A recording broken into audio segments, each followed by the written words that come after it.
রথটা দেখছো এটা হচ্ছে আমার দাদা ছোটোবেলাকার রথ। আর এই রথটার বয়স হচ্ছে 23 থেকে 24 বছর।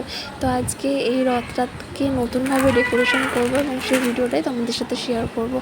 সো ইন্ট্রোটা আগে দিয়ে নিই। হ্যালো গাইজ, তোমরা কেমন আছো? আশা করছি ভালো আছো। আমি ভীষণ ভালো আছি। আর দেখো আগেকার দিনের রথ বলে কত চাকাগুলো মোটা মোটা, কাঠটাও কিন্তু ভীষণ মজবুত। তো এতদিন ধরে এটা আমার বাপের বাড়িতে ছিল, তো আমি নিয়ে চলে এসেছি আমার শ্বশুর বাড়িতে। তো এটাকে দেখো পেপার দিয়ে আর আঠা দিয়ে ভালো মতো ডেকোরেশন করব। আর কিছু ফ্লাওয়ার ছিল সেগুলো দিয়ে ডেকোরেশন করেছি। এরপর দেখো তো কেমন লাগছে, অবশ্যই কিন্তু কমেন্ট করে জানিও নতুনের মতো লাগছে কি না। এটা দাদার আমি ছোটোবেলায় রথটা নিয়ে বেড়াতাম, পাড়ায় পাড়ায় ঘুরে বেড়াতাম। আর আমার মেয়ে যেহেতু রথযাত্রার দিনই মুখে ভাত পড়েছে, মানে অন্নপ্রাশন করেছে, ওই দিনকে কিন্তু এই রথটাতে ঠাকুর বসিয়ে সাজিয়ে ফটোশ্যুট করাবো, ভিডিও করব, সেই জন্য কিন্তু এটা সুন্দরভাবে ডেকোরেট করলাম।